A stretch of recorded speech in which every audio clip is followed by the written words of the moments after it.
Hey guys, this is Miriam at High Life Auto. I am out doing a video test drive on a 2007 Pontiac Torrent.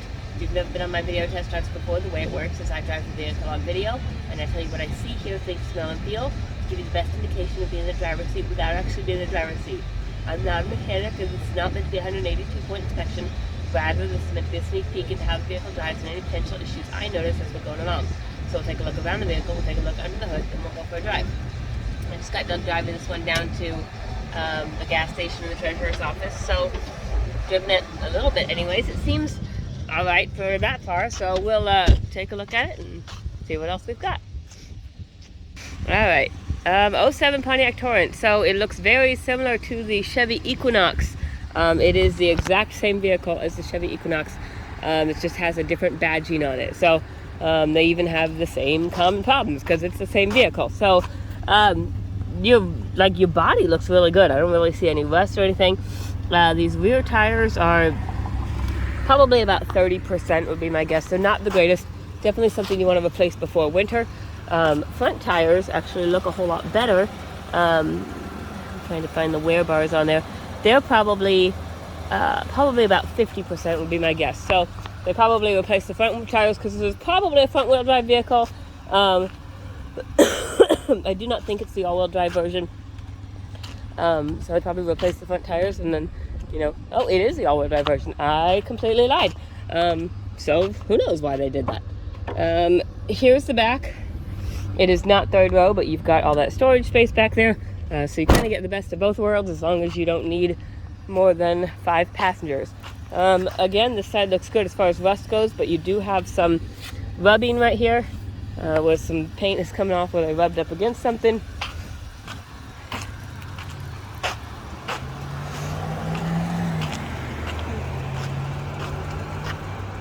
All right, let's check underneath this hood and find out what we've got.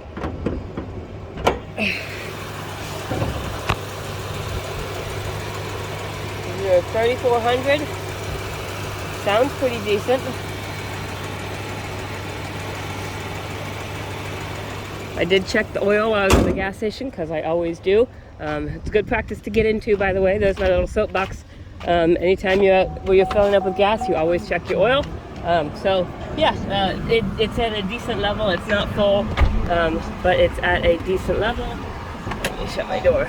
And according to this, there's 49% oil life remaining, so you're still doing good there. Let's see what else we've got. We've got 244,000 miles on here, so I know there's a lot of miles on there. And we do have a tire pressure sensor light on, but if you look over here, there are no sensors in the tires, so that light is just going to be on unless you put the expensive sensors back in there, which most people do not do. Excuse me for the coughing and sniffling. But here we do have radio works. I've got the air conditioning on, and the air conditioning also works. We've got in Equinoxes and Jeep Liberties and stuff, windows are here. So we've got our driver's side window works. Our rear driver's side window works.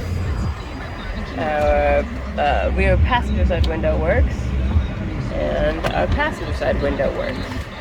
We also have a sunroof that works. And the interior looks pretty decent in here. It's been clean. There's no major rips or tears, anything like that I see.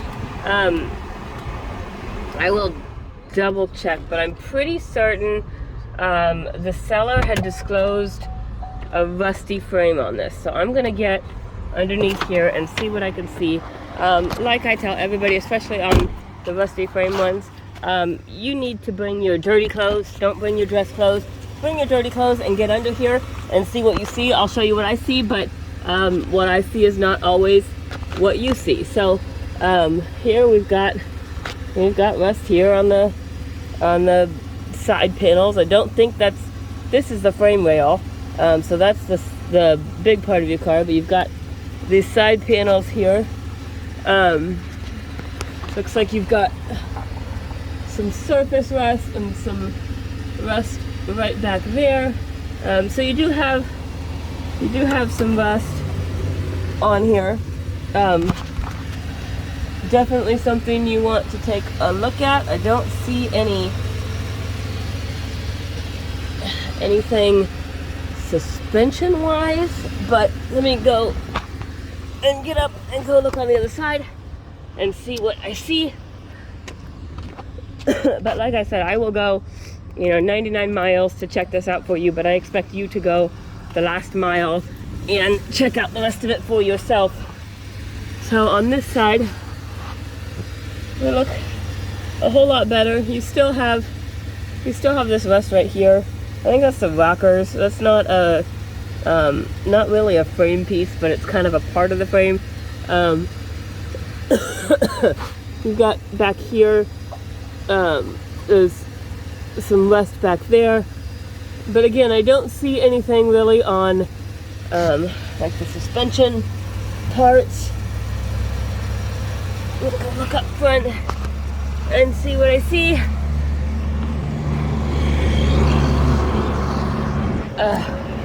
Okay. Here, I don't know if this video does a whole lot of good, but it kind of shows you the best I can show you from where I'm at. So that's what I see.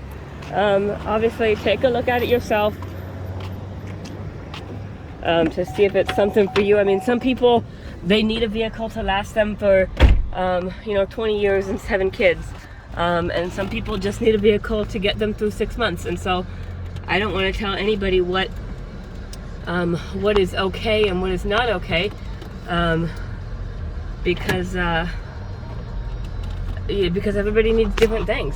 Like I've told my husband, I don't need anything fancy with buttons and all that kind of stuff. I need a car that starts and drives, that I can get in and I know is going to get me where I'm going. Like, that's all I care about. And those other people, they want vehicles that are pretty and they have buttons and they have DVD players and they have all of this other stuff. So everybody's different. That's part of why I do these videos, is so that you can determine what it is that you need for you and see if this is what you need. So yeah, there's my soapbox. Sometimes I get on those. It just kind of depends on how long of a day it's been. But good news is I've had this thing running for at least 20 minutes. I'm still in normal operating range, which is really good. You don't have to worry about overheating or anything like that. And there were no check engine lights on here. There's just the TPMS light. So that is also a good sign. It is running well. It's got good power. It's driving smooth. I don't hear any suspension noise.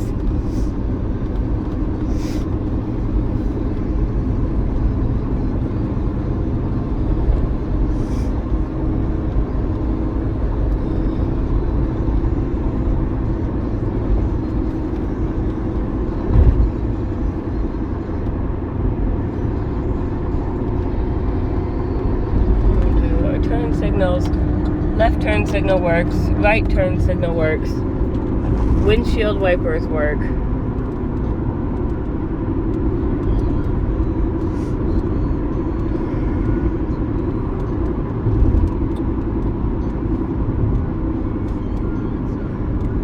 I'm trying to set my cruise and we'll see what we have. I think right down there on the bottom, I've got my cruise indicator on. The cruise works. I'm cruising right along here at 50. So that works as well. There is some vibration when I push on the brake pedal up in the front, whether that's tires. It does not feel like it's in the brake pedal, so I do not think it's brake related. Let me check this horn real quick. Horn works. And we'll see if I can recreate that some and give you a little bit more specifics.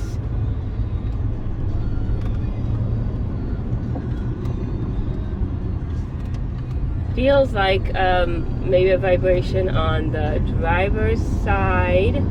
Maybe. I mean, and like I said, guys, I'm not a mechanic. I'm giving you the best I can do. This is just so you know, if you're driving like 3 hours and you want to know what you've got before you come here. This is not going to cover everything. This is going to cover all your major stuff to determine whether or not you want to drive 3 hours. And it's almost like it's like a vibration when you first press on the pedal, and then it kind of disappears. I don't even know what in the world that would indicate.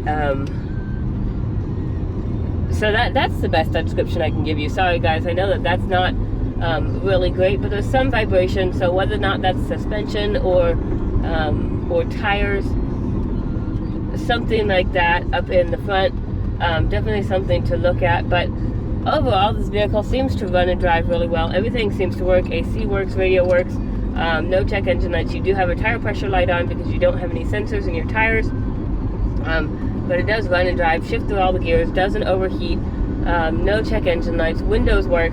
The thing you need to look for on this is that brake vibration, whatever vibration that is, and the previous seller had said frame rust. So, like I said, bring your dirty clothes and check under it for yourself and see if it's something that you are up for. So, if you have any questions, hit me up. My cell phone is 309-267-7200. Last thing I want to mention, just going down this hill, that front end vibration when you press on the brakes is a little bit more.